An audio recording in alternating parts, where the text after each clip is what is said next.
Glória a Deus, irmãos. Glória a Deus. Aleluia. Aleluia. Pode tomar o seu assento em nome do Senhor Jesus. Se acomode bem aí. Olha para essa pessoa bonita, abençoada, cheirosa aí. Se não tiver ninguém bonito, já sabe, né? Olha para cá. Mas olha para essa pessoa do seu lado, fala para ele, fala para ela assim: eu acho melhor nós ir embora. Fala para ele. Acho melhor nós sair. Amém. Vai ficar comigo mesmo? Glória a Deus. Você chegou, cristão? Você não sabe a falta que você fez de manhã, irmão. Você não sabe a falta que você fez. Glória a Deus, que bom que você está aí, irmão. Se não é você, não vai sair nada hoje aqui. Eu convido você que trouxe a poderosa palavra de Deus a pegar comigo Evangelho segundo escreveu o Espírito Santo de Deus. Alguém sabe qual Evangelho é esse? Atos dos Apóstolos. Esse é o Evangelho do Espírito Santo. Na verdade, todos são, amém? Mas esse nós vamos ver um mover poderoso do Espírito Santo de Deus. Você vai pegar comigo no Atos capítulo 2, nós vamos ler do verso de número 1 até o verso de número 4. Livro de Atos dos Apóstolos, capítulo 2, versículos de 1 a 4. O tema dessa pregação é: e ficaram todos cheios do Espírito Santo. Amém? Glória a Deus. Irmãos, hoje durante todo dia nós fizemos uma caminhada de fé até chegarmos a esse momento que culmina justamente com a descida do Espírito Santo. Amém? Mas nós precisamos compreender algo muito importante da parte de Deus: a forma pela qual nós somos conduzidos para dentro desse ambiente. Você encontrou aí Atos capítulo 2, versículos de 1 a 4. Amém? Marca aí que daqui a pouco nós vamos entrar. Preciso construir um pano de fundo aqui para você entender esse mistério. Quando nós falamos sobre o derramar do Espírito Santo de Deus, nós estamos falando sobre uma promessa que culmina com aproximadamente 200 anos antes desse cumprimento. Joel já havia profetizado diante de uma nação devastada, destruída, que naqueles dias, derramarei o meu Espírito Santo sobre todo o ser vivo. Os jovens terão visões, os anciões sonharão. Joel também disse que sobre os escravos e sobre as escravas seriam derramados também o Espírito Santo. Pessoas que não tinham direito nenhum receberiam esta graça. Por isso, todas as vezes que nós falamos sobre Pentecostes, nós estamos falando sobre o cumprimento de uma promessa sobre as nossas vidas. E eu quero que você entenda que você faz parte desta promessa. Amém? Amém? Você faz parte dessa promessa. Como parte desta promessa, você precisa viver de acordo a esta promessa. É aqui que a coisa começa a ficar complicada. Porque nós queremos os benefícios, mas não queremos pagar o preço para receber esses benefícios. Hoje nós clamamos os dons, mas não queremos exercer mais os dons. Não conseguimos mais viver dentro de um grupo de oração como irmãos. Não conseguimos mais, dentro daquele lugar, manifestar os dons. Eu quero que você guarde o que eu vou te dizer. A nossa espiritualidade está pautada em um tripé. A renovação carismática católica está apoiada sobre um tripé de sustentação. E quais são esses 3 pés? Batismo no Espírito Santo, manifestação dos dons e vida fraterna.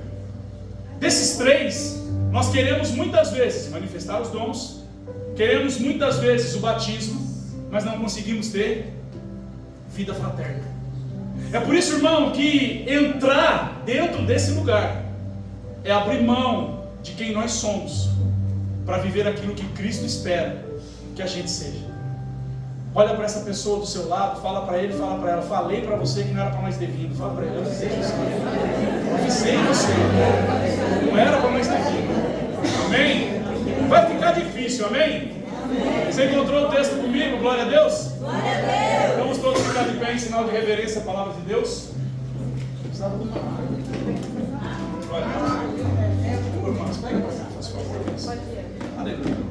Atos dos Apóstolos, capítulo 2, versículos de 1 a 4, assim nos diz o Senhor Deus. Chegando o dia de Pentecostes, estavam todos reunidos no mesmo lugar. De repente veio do céu um ruído, como se soprasse um vento impetuoso, e encheu toda a casa onde estavam sentados. Apareceu então uma espécie de língua de fogo que se repartiram e repousaram sobre cada um deles. Ficaram todos cheios do Espírito Santo e começaram a falar em línguas, conforme o Espírito Santo lhe concedia que falassem. Amados irmãos e irmãs, esta para nós é a palavra do Senhor. Graças a Deus. Vamos aplaudir a poderosa palavra de Deus.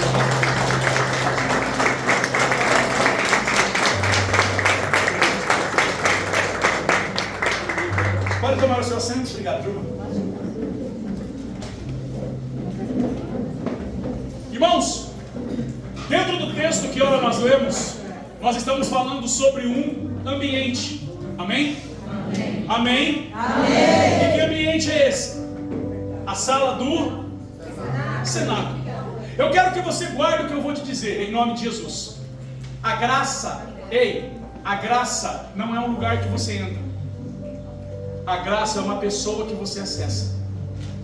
Obrigado por esse amém empolgante que você deu.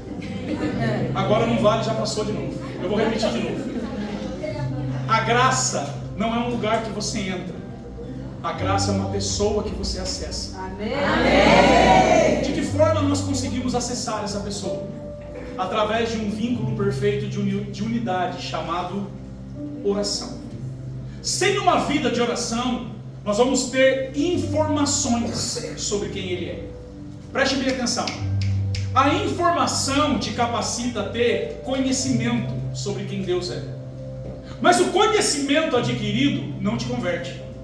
Por isso, irmão, você não precisa ter conhecimento, você precisa ter relacionamento. O nosso Deus é um Deus de relacionamento. O problema, irmão, é que quando nós não temos essa visão, preste bem atenção, quando nós não temos essa visão, nós tratamos o lugar aonde nós vamos acessar de qualquer forma, de qualquer maneira. Por isso, irmão, pega no teu espírito que eu vou te dizer. Intimidade com plateia é pornografia.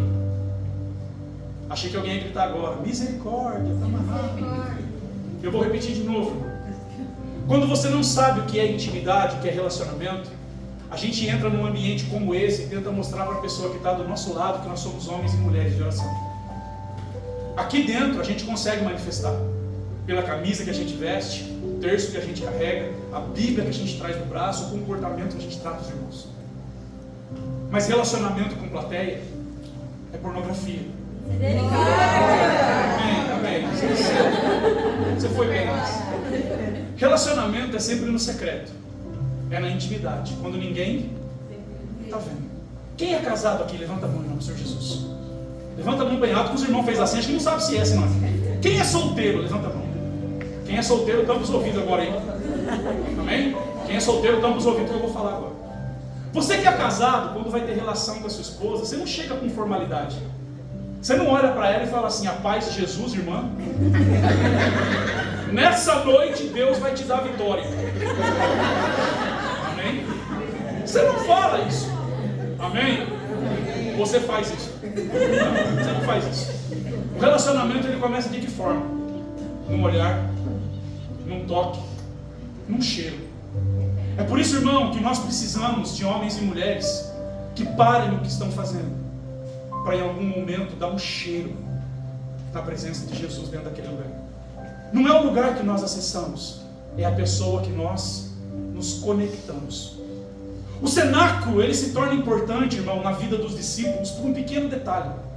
E aqui eu preciso trazer você para dentro do contexto. Amém? Amém? Eu não sei se a irmã da placa vai deixar eu pregar o que eu preciso pregar, mas eu vou até onde precisa ir, amém? Eu vou ir até onde dá para ir, depois eu paro, amém? Depois eu paro. Eu preciso trazer você para a contextualização do Evangelho de São Lucas, capítulo 20, versículo 7. Não precisa nem você pegar, que eu vou fazendo uma contextualização bem rapidinho. Naquele capítulo, Jesus dá uma ordem para 2 discípulos, dizendo, vão até Jerusalém. Lá vocês vão encontrar um homem. Estou todo arrepiado, irmão, não é de frio não. Estou sentindo a presença de Jesus aqui dentro. Jesus olha para os discípulos e diz, você e você, vão até Jerusalém. Quando chegarem lá, vocês vão encontrar um homem carregando um cântaro de água sobre os ombros. Jesus tinha uma base missionária em Jerusalém, chamado Horto das Oliveiras.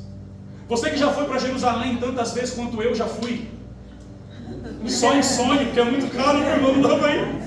Sabe mais ou menos o que eu vou dizer. Jerusalém está situada num lugar que nós chamamos de Vale do Cedron. O Vale do Cedron é uma região cercada por várias montanhas. Jerusalém no centro e outras em volta. Em uma dessas montanhas, preste bem atenção, existe a base missionária de Jesus chamada Horto das Oliveiras. Dali, Jesus dá ordem para 2 discípulos, a conhecimento dos irmãos Pedro e João. Diz para eles: vão até Jerusalém, vocês vão encontrar um homem carregando um cântaro de água sobre os ombros. Aqui nós temos um problema. Cutuca a pessoa do lado e fala: aqui nós temos um problema. Fala para ele, para ela: temos um problema grande aqui. Qual é o problema, irmão? Não sei se você sabia dessa informação, mas naquela época homens não carregavam cântaro de água. Esse era um serviço único e exclusivo das mulheres. Lembra quando Jesus encontrou a samaritana no poço, no Evangelho de João? Ela estava indo fazer o quê? Serviço de mulher. Então, irmão, presta atenção. Eles estão com Jesus no Horto das Oliveiras. Agora eles vão descer o horto, passar pelo vale, subir para Jerusalém. E aqui está o problema. Eu tenho uma promessa aqui. Ele disse, vocês vão encontrar. Mas a minha mente, a cultura, a tradição, o costume, estava dizendo o quê? Não vai encontrar. Não existe isso. E se existe algo ruim dentro da nossa vida, é quando a nossa mente confronta o nosso coração. Quando isso acontece, o que um dia ele prometeu se perde no tempo da nossa vida. E tem alguém aqui dentro que está me ouvindo e vai entender. Você vai saber que é com você. Se tem algo que está ferindo, machucando o teu coração, é saber que o tempo desgastou a promessa de Deus na sua vida. O tempo roubou a expectativa do cumprimento dessa verdade na sua história.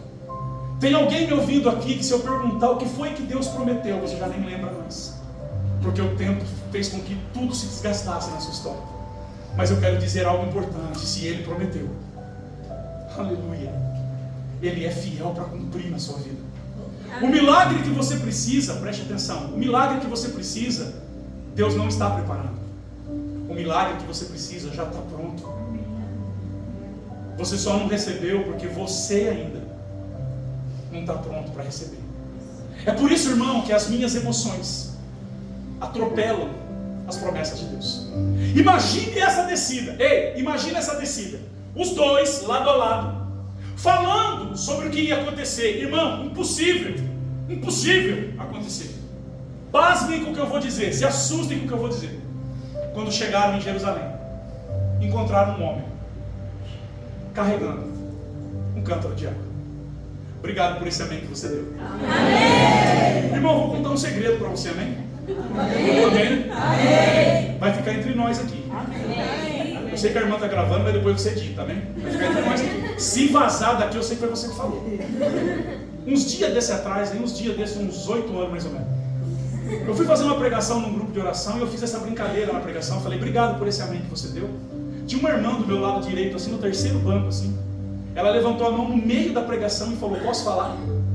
Eu pensei: falar no meio da pregação? Tem problema falar? Não tem. O problema é que quando você fala, a gente perde a linha de raciocínio, não sabe onde está.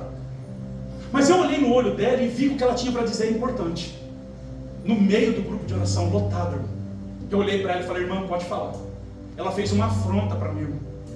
Faz 8 anos que eu carrego essa afronta dentro do meu coração.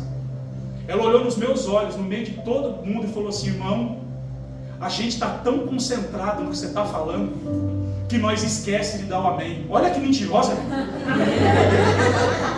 Amém. Amém. E eu vou achar que está acontecendo aqui também. Amém. Amém. Eu vou achar que você está concentrado. Irmão, entenda o que eu estou pregando. Quando eles chegaram em Jerusalém, eles encontraram tudo como o Senhor havia falado. Sabe por quê? Fiel é aquele que te prometeu. Feche os teus olhos por um instante, promete que não vai dormir. Amém? Amém. Eu quero que você pegue a sua mão e leve ela. Olha aqui para mim rapidinho, não fecha o olho ainda não. Você vai fechar os seus olhos, mas antes de fechar os olhos, você vai estender sua mão para frente. como se fosse pegar algo que está diante de você. Se você acha que está muito longe, fica assim. Se você acha que está bem perto, estica bem. Feche teus olhos agora. E imagine aquilo que você veio buscar hoje para esse retiro, para esse encontro. Ele está a um braço da sua oração. O milagre que você precisa está à distância de um braço da sua oração. Talvez você não sinta, talvez você não veja, talvez você não ouça, mas o que Ele prometeu, está um braço de distância da sua vida. Fecha sua mão agora, pega o que é seu. Pega o que é seu, traz para o seu peito agora, coloca no teu coração. Bate bem forte e diz: é meu. Glória a Deus. Quando Jesus chega, eles encontram um homem carregando o cântaro, amém? Amém? Os irmãos aqui já colocaram um nome nessa pregação. Se eu pudesse pôr um nome nessa pregação, eu chamaria essa pregação de O Homem do Cântaro de Água. Sabe por quê?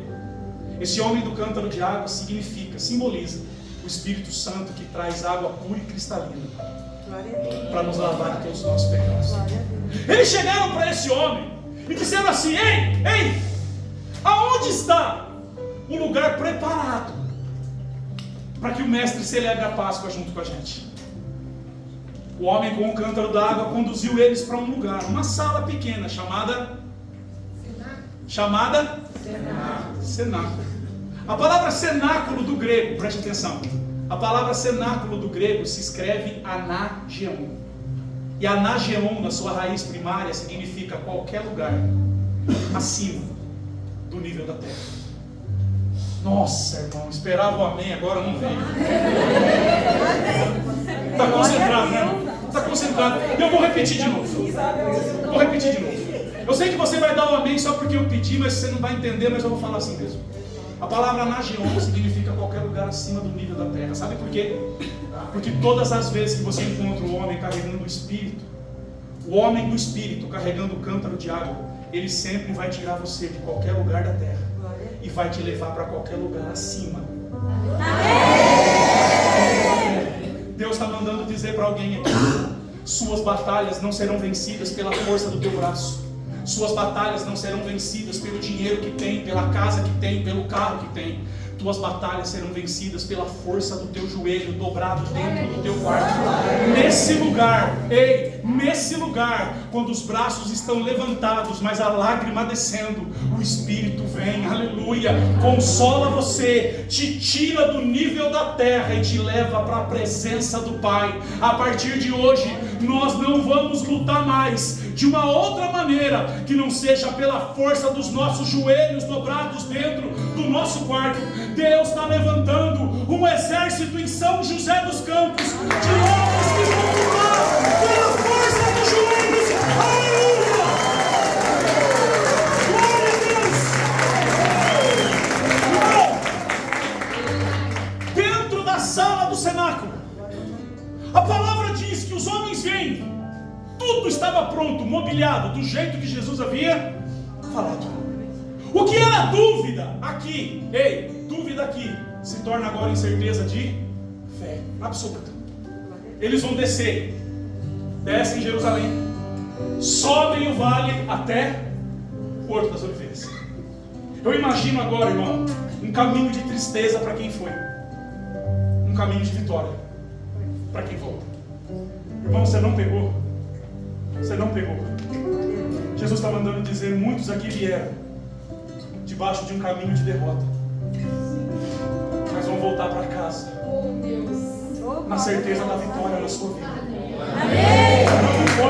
Não importa como você chegou, o que importa é como você vai voltar.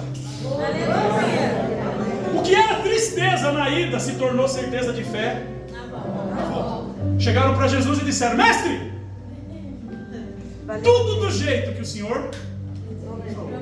Eu fico imaginando Jesus olhando e falando: novidade nenhuma. Eu sabia. Jesus agora reúne o colégio apostólico. Jesus, quantos discípulos ele tinha? 12. Quantos? 12. Quantos? 12. Não, irmão, Jesus tinha 11 mais 1. Quem é professor aqui? Levanta a mão. Tem alguém que dá aula aqui? Você é professora? Meu Deus do céu, me ajuda então, porque pensa o menino burro na escola, era eu. Meu Deus do céu. Se eu acertar essa conta, a senhora me dá um 10 com estrelinha para curar meu coração? 10 com estrelinha. Para um cálculo matemático chegar num resultado lógico, ele precisa de um sinal. Vem comigo. Para uma conta matemática chegar num resultado lógico, precisa de um sinal. 1 mais 1 só é 2 por causa de qual sinal? Igual. Se você não colocar o igual, a conta não termina. O igual significa que o resultado chegou no seu fim. Tô certo, professor? 10 com estrelinha? Obrigado, Jesus. Irmão, por que eu pedi para você pensar dessa forma? Porque Jesus tinha 11 mais 1. Só que esse 1 nunca foi igual aos outros 11. Por isso, irmão, não espere que o teu grupo de oração te aceite por completo. Porque sempre um vai remar no sentido dos outros. Sempre. Jesus chega com seu colégio. E aquele dia tinha algo diferente. O que era diferente? Jesus caminhou 3 anos e 6 meses aproximadamente com os discípulos. Amém? 3 anos e 6 meses. Ou seja, outras 2 vezes ele já teve em volta da mesa. Amém? Amém. A última ceia é a terceira de 3 anos com eles. Amém? Amém. Amém. Amém. As 2 primeiras, sentar com Jesus em volta da mesa, é sempre ter testemunho para a gente contar. Eu fico imaginando, irmão, você sentado com Jesus na mesa. Os discípulos olham um para o outro e falam assim: que missão tremenda nós tivemos. Mateus olha e diz assim: rapaz, tinha mais de 50 mil pessoas, não tinha o que dar de comida. André, aqui o André encontrou um menino que tinha 5 pães e 2 peixinhos e entregou nas mãos de Jesus. Ele pegou os pães, abençoou, repartiu e deu para a gente. Todo mundo comeu. Sabe o que me encanta nessa passagem, irmão? É saber que a fé da minoria sempre vai sustentar a necessidade da maioria. Só pelo aleluia da irmã aqui, eu vou entregar algo do céu para sua vida. Deus está mandando dizer que um pouco de fé dentro do teu coração vai sustentar a necessidade de toda a sua família, de toda a sua casa. Glória a Deus.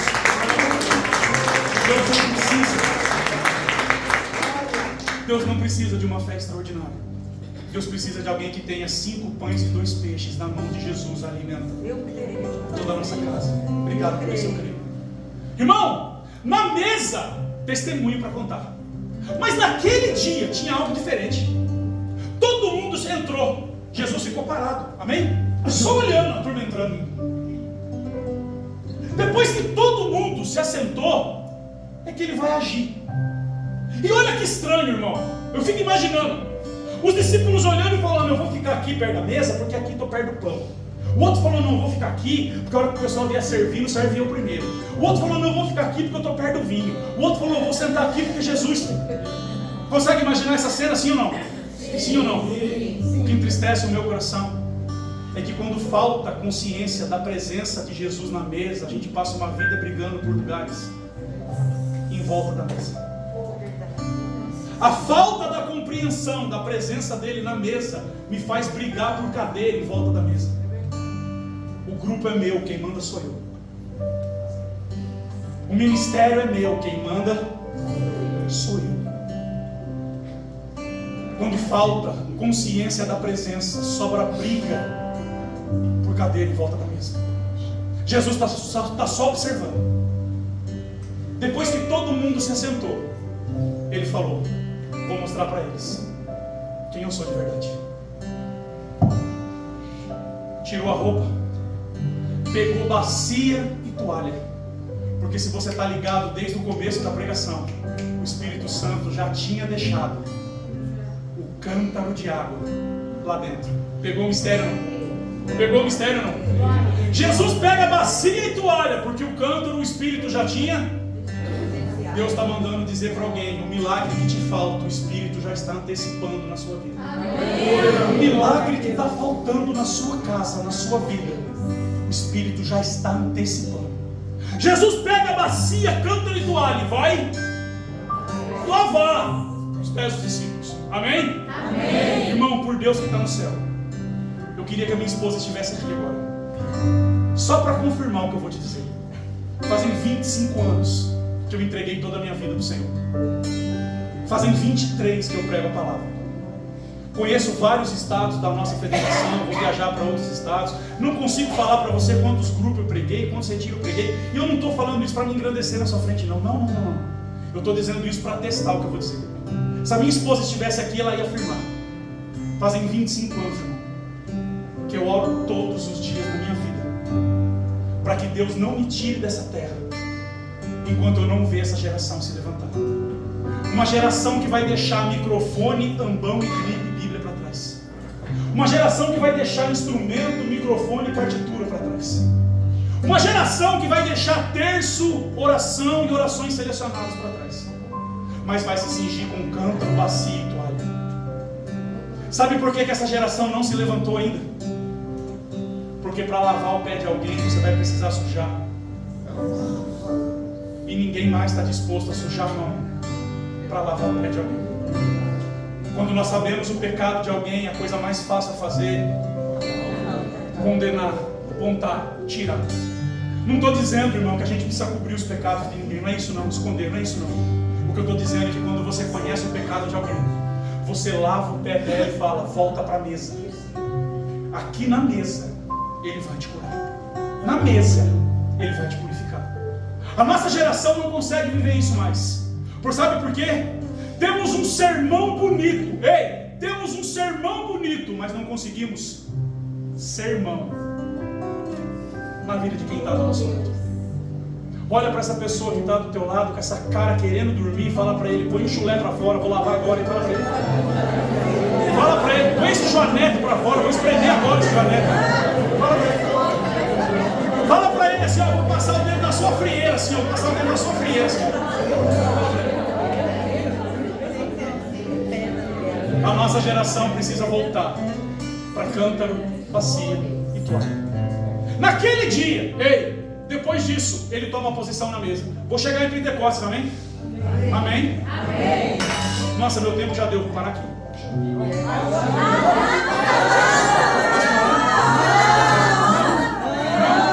Segura então, vou chegar lá. A gente chega no jantar. Amém, vou chegar lá, vou chegar lá. Vou chegar lá. Irmão, naquele dia, ele toma a posição na mesa. E na mesa, agora sentado, ele olha e diz assim, alguém aqui. Alguém vai me trair. Todo mundo sabia que era o Judas, amém? Evangelho de São João, capítulo 12, versículo 6, o evangelista vai dizer que tudo que era lançado na bolsa, Judas tirava. Eles sabiam que ele era um ladrão. Amém? Amém. O que me assusta é que ninguém sabia jogar truco naquela mesa. Quem sabe jogar truco aí? Levanta a mão. Confessa com o padre, depois ele perdoa, né? Irmão, se eu estou na mesa, eu faço assim, mestre. É esse aqui. Me dá o pau aqui que eu já vou bater nele. É esse cara aqui. Sabe o que me assustou nessa passagem? Foi que todo mundo sabia que era o Judas, irmão. Mas a hora que Jesus falou, alguém vai me trair, Pedro olhou e disse, mestre, sou eu. Mateus olhou e disse, mestre, sou eu. Filipe olhou e disse, mestre, sou eu. Natanael olhou e disse, mestre, sou eu. Sabe por quê, irmão? Sabe por quê? Porque quando você tem consciência da presença de Jesus, você para de se preocupar com o pecado dos outros. Começa a se preocupar só com o seu pecado. Precisamos, antes do Espírito vir, precisamos ter uma consciência em volta da mesa, que o pecado manifesto sempre tem que ser o meu. Eu não posso ficar apontando o pecado de fulano, ciclano e outra. Jesus olha e diz para João, quem eu der o pão embebecido em vinho, esse é o traidor. Só João ficou sabendo. Mas existe uma tradição judaica que vai nos ensinar que a pessoa mais importante da mesa recebe o primeiro bocado de pão molhado em vinho. Quando Jesus pega o pão, molha no vinho e entrega para Judas, nas entrelinhas Jesus estava dizendo para você, eu não sou mais nada. Mas para mim, você continua sendo tudo na minha vida. Para mim, você é a pessoa mais importante em volta da mesa. Olha para essa pessoa que está do teu lado, fala para ele, você é a pessoa mais importante em volta da mesa. Você é a pessoa mais importante. Vou terminar, amém? Amém? Fecha a porta aí, deixa a irmã da placa lá fora. Fecha a porta, deixa ela lá fora. Irmão, Judas sai, amém? Amém. A ceia continua, amém? Amém. E quando termina, presta atenção, a palavra diz que ele vai sair de Jerusalém, vai descer para o horto cantando salmos. Pegou o mistério ou não? Acho que não, você não deu amém, você não pegou. Eu vou repetir de novo. Ele terminou a ceia, sem Judas, saiu, desceu, subiu para o horto cantando salmos. Ah, você falou amém, mas você nem sabe. Jesus cantava o Halel, do Salmo 113 ao Salmo 118. Os cânticos do Halel. O que a gente aprende aqui? Que independente das traições que nós vamos acumulando ao longo da vida, a nossa vida continua. Jesus não parou a ceia pela traição de Judas. Jesus não deixou de cantar os hinos pela traição de Judas. Jesus entendeu o que ele pensa e o que ele faz é problema dele. E eu continuo vivendo da mesma forma. Deus está mandando dizer para alguém aqui: para de se preocupar com o que os outros pensam sobre você.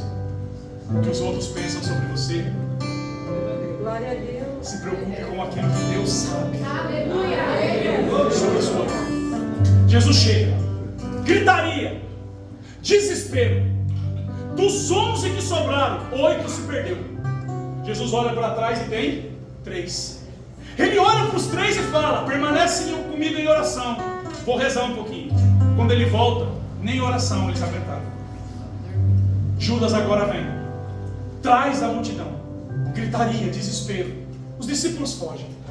O general olha para Judas e diz assim: quando chegar lá, como eu vou saber quem ele é? Jesus era tão parecido com gente, irmão. Jesus era tão parecido com gente que o general perguntou: quando eu chegar lá, como eu vou saber quem ele é? Judas entregou a senha falando: não vou falar a senha não, que fica parecendo o Pablo Marçal, né? Não vou falar a senha. Judas entregou o código, não ficou pior ainda. Judas entregou o sinal. Judas entregou o sinal falando: o cara que eu beijar é ele. E aqui eu quero que você guarde o que eu vou te dizer, irmão. Não tem problema nenhum em ser parecido com gente. Jesus era parecido com gente. O problema é quando você tenta parecer Deus diante das pessoas. Isso é triste. Achei que alguém ia gritar agora assim: fala Deus. Eu vou repetir de novo. Não tem problema nenhum, irmão, em ser parecido com gente. O problema é quando a gente tenta se parecer Deus diante das outras pessoas. Esse é o problema. Jesus era tão parecido que o general falou: eu não sei quem ele é. Judas falou: o cara que eu beijar. Esse é o cara. Pegaram ele, levaram, bateram nele a noite inteira. Condenaram, acusaram, sentenciaram. Levaram para Anás. Anás julgou, não viu nada, mandou para Caifás. Caifás olhou, falou: não consigo ver nada, volta para Anás de novo. Anás olhou e disse: não tenho o que fazer, manda para Pilatos. Pilatos vai resolver. Pilatos então agora resolve, olhando para a multidão, dizendo: não vejo pecado nesse homem. A multidão olhou e disse: solta Barrabás, condena ele. Quem matou Jesus, irmão? O povo? Os romanos? Nós? Não, ninguém matou Jesus. Ele se entregou por amor a nós. Ninguém matou ele. Foi uma entrega por amor a mim e a você. Todas as vezes que você se sentir pequeno, olhe para a cruz. Ali você vai ver o valor que você tem. Da cruz agora, ele dá uma ordem para os discípulos permanecerem unidos no mesmo lugar. No mesmo lugar. O problema é que a dor da ausência fez com que os discípulos saíssem daquele lugar. Por 40 dias, Jesus agora vem tentando trazer eles de volta para o mesmo lugar de onde nunca deveriam ter saído. E o que me entristece, irmão, e eu quero que você preste atenção, servos do grupo de oração, presta atenção, é para os servos agora, a Assembleia segura um pouco. O que entristece o meu coração não foi ver Pedro querer voltar para uma vida velha. No capítulo 5 de Lucas, Jesus falou para ele, não vai ser mais pescador de peixe, vai ser pescador de homens. Olha o que Jesus falou nas entrelinhas, talvez você lembra e não prestou atenção. Na criação, Deus terceirizou a criação. Deus olhou para o mar e falou, produz os seus animais. Olhou para a terra e falou, produz a relva e os seus animais. Olhou para o céu e falou, produz os seus animais. Deus terceirizou. Na terra, quando você tira um vegetal da terra, acontece o que com ele? Ele morre, desligou da fonte. Se você corta uma árvore, acontece o que com ela? Morre. Se você pega um peixe e tira da água, acontece o que com ele? Morre. O que Jesus estava dizendo nas entrelinhas era, até hoje você lançou a rede para pegar o que estava na vida e trazer para a morte. A partir de agora você vai lançar a rede para pegar quem estava na morte. Glória a Deus. Glória a Deus. Olha uma salva de palmas. Você vai pegar a rede, vai trazer para a vida. Pedro, pela dor da ausência, voltou para a vida velha. Servos do grupo de oração, em nome de Jesus. O que me entristece não é sair. O que me entristece não é o servo sair. O problema foi que quando Pedro saiu, fez a cabeça de mais 6 para ir junto com ele. O que entristece hoje não é o servo se afastar do grupo, mas é disseminar no coração dos outros uma dor que é particular dele, arrancando irmãos do grupo de oração. Achei que os irmãos lá iam falar um amém, ficaram tudo quieto agora.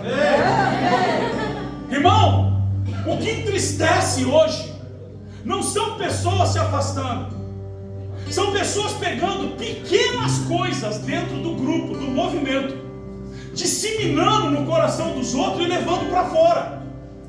Entenda uma coisa, nós estamos confundindo rebeldia com unção de Deus. Estou saindo daqui porque Deus me chamou. Irmão, presta atenção. Às vezes é só uma rebeldia oculta dentro do teu coração, porque o espaço que você queria foi cortado pelos irmãos. Jesus agora aparece e fala para Pedro, está fazendo o que aqui? Te pedi para não sair de lá. Pedro olha para Jesus e diz, eu vou voltar. Pegou os outros irmãos que estavam com ele e voltou pro aqui eu termino agora, amém? Fala para quem está do teu lado, graças a Deus ele vai parar. Fala para quem está do teu lado, não aguento mais. A irmã da placa já não aguenta mais. Irmão,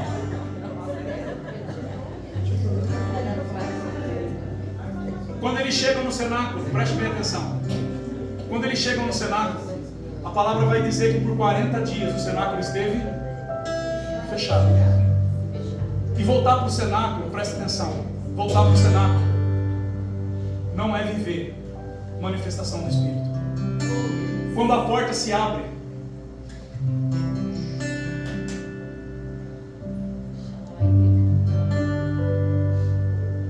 os utensílios estão em cima da mesa, do jeito que eles deixaram, mas agora cobertos de pó. 40 dias sem entrar. Quando Pedro entra, o coração dele aperta. O coração dele aperta. Por qual motivo? Pedro lembra, eu estava sentado aqui, ao lado dele, e eu neguei ele. Mateus olha e diz, eu estava aqui. E quando começou a gritaria, eu fui embora. João olha e diz, eu estava aqui, reclinado sobre o peito dele. Fiquei 6 horas em adoração, 6 horas, 6 horas, 6 horas, aqui ó, 6 horas aqui ó. Sabe qual foi a recompensa de 6 horas de adoração? Voltar para casa, mas levar a mãe de Jesus junto com ele. Aleluia. Vou repetir de novo. 6 horas de adoração na cruz. A recompensa dele. Levou a mãe para casa. Sabe por que a gente não tem essa intimidade mais? Porque a pregação passa 10 minutos. Os irmãos levantam a placa que nós estamos atrapalhando.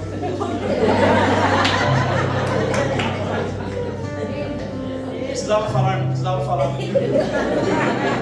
Partilhei com os irmãos aqui do ministério, faz 25 anos, irmão, que eu entreguei minha vida, nunca vi um retiro tão bem cronometrado como esse. Não é a minha agenda se adequando à agenda de Deus, é a agenda de Deus que precisa se adequar à minha agenda aqui embaixo. Aleluia, aleluia. E isso está errado. Isso está errado. Porque o tempo de qualidade que nós oferecemos para Deus é o que vai determinar a bênção que nós vamos levar para casa. Se o padre estende a missa 5 minutos na homilia, você começa a olhar para o relógio preocupado com o frango assado que você precisa comprar para levar para casa. A gente não tem milagres mais no nosso meio, não tem cura, não tem libertação, não tem paralítico levantando, porque nós não temos tempo de qualidade mais. A minha agenda precisa ser maior do que a agenda de Deus na minha vida. João ficou ali de pé e ele disse para os irmãos: eu permaneci, eu estive até o fim. De repente, no silêncio devastador, cada um lembrando o que viveu em volta daquela mesa, João faz assim para Pedro, ó. Pedro olha para João e tipo, o que é? João fala para ele: o mestre falou para a gente permanecer em oração. Aqui tem um problema. Qual oração que ele sabia? Só do Pai Nosso, irmão. Não sabia outra oração. E a oração do Pai Nosso, eu vou dizer para você, se você não tem compreensão dela, nunca mais faça na sua vida. Nunca mais. Pensa uma oração perigosa, é a oração do Pai Nosso. Porque ela te faz entender que você precisa perdoar quem você chama de inimigo na sua vida. A oração do Pai Nosso tem um mistério. Chama o Pai Nosso, o pão é nosso, mas o pecado também é nosso. E ela nos obriga a chamar quem a gente acredita que é inimigo de irmão. Perdoar quem te feriu, quem te machucou. Lembra aquela pessoa que te feriu, te machucou, te traiu, te passou para trás, te enganou? Lembra aquela pessoa? Essa que está vindo na sua mente agora. Essa que está vindo na sua mente. Jesus quer salvar ela. Mas Ele precisa de você para fazer isso. Está disposto a viver isso, sim ou não? Sim. O Evangelho é muito difícil, irmão. Eu tenho um desafio para você. A irmã já falou que era para mim encerrar, e eu vou parar aqui. Quando a gente terminar essa oração e você sair lá fora, eu quero que você pegue esse celular que está no teu bolso.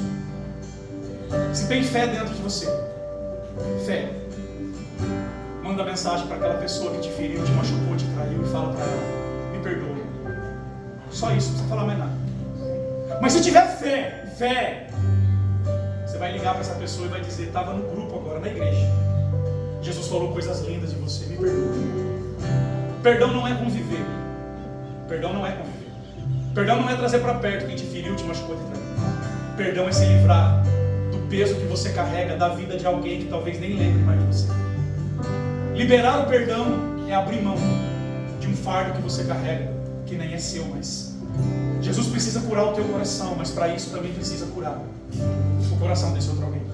É difícil, irmão. É difícil. É difícil. Vou compartilhar um testemunho com você, já devia ter parado, mas eu vou esticar o que der agora, né, irmão? Vocês tiram da janta depois, né? Vocês tiram da janta. Quero compartilhar um pequeno testemunho com você. Vou até fechar a Bíblia aqui, que o irmão lá já mandou parar. Na gestação da minha esposa, uma pessoa muito próxima a mim levantou uma calúnia minha dentro da minha diocese. Alguém que tem o mesmo sangue que o meu primo, coordenador do grupo de oração. Numa reunião diocesana, ele falou que eu estava proibido de pregar.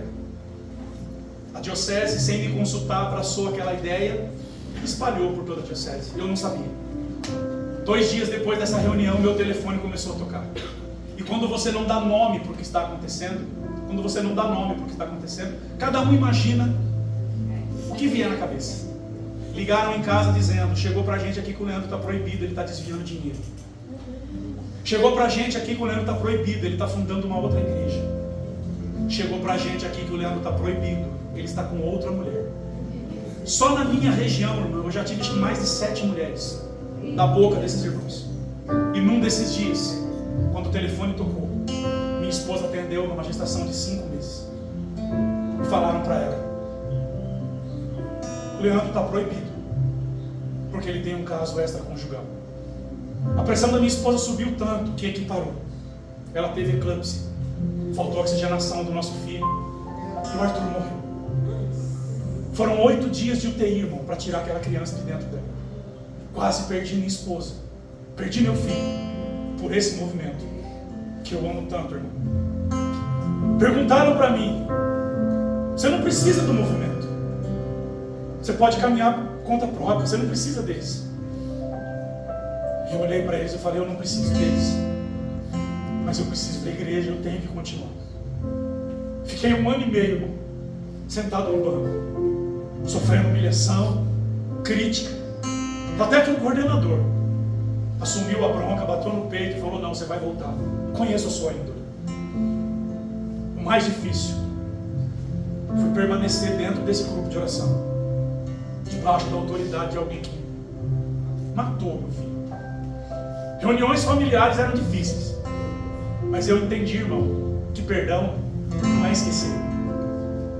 Perdão é você voltar para o mesmo lugar da ferida, e aquilo que te feria não te fere mais.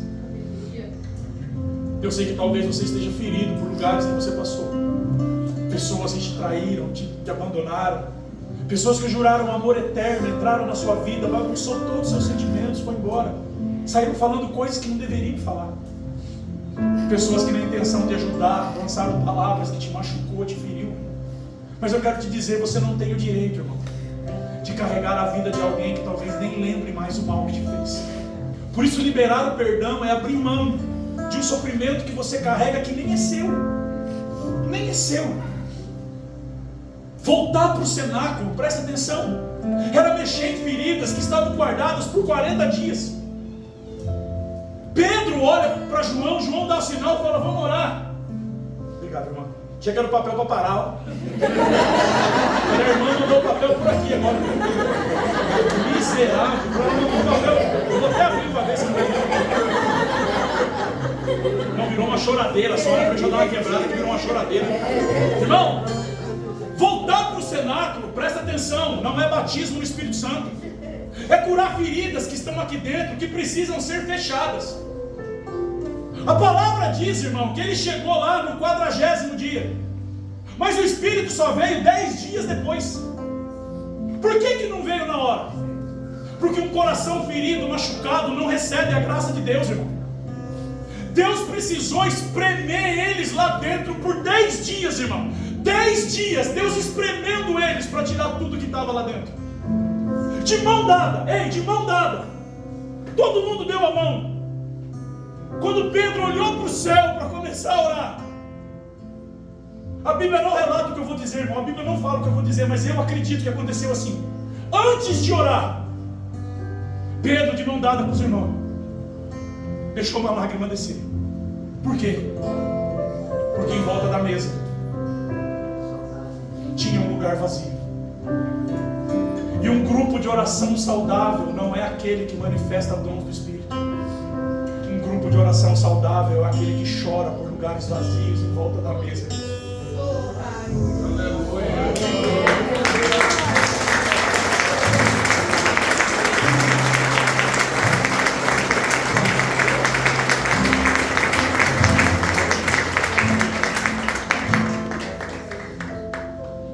Eu sei que tem alguém que veio na sua mente que você gostaria que tivesse em volta da mesa. Mas quando isso acontece, a gente quer dar sentido na nossa vida, quer continuar seguindo.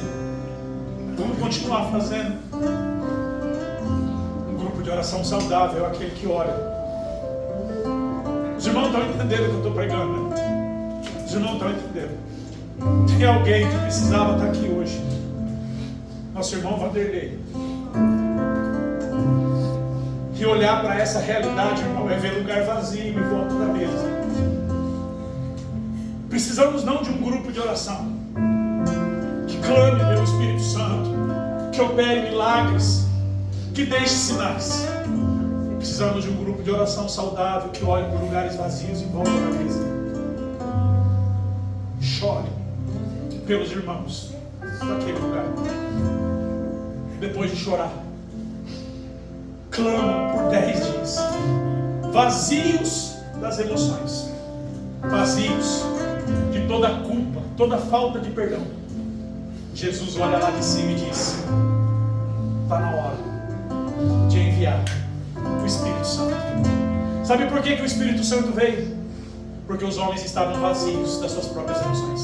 Oração, oração não é quando você fala, oração é quando o céu responde. Sabe qual é o segredo da oração na sua vida? Não é quando você entra. O segredo da oração é quando você sai. Porque quando você entra, você leva o que é seu.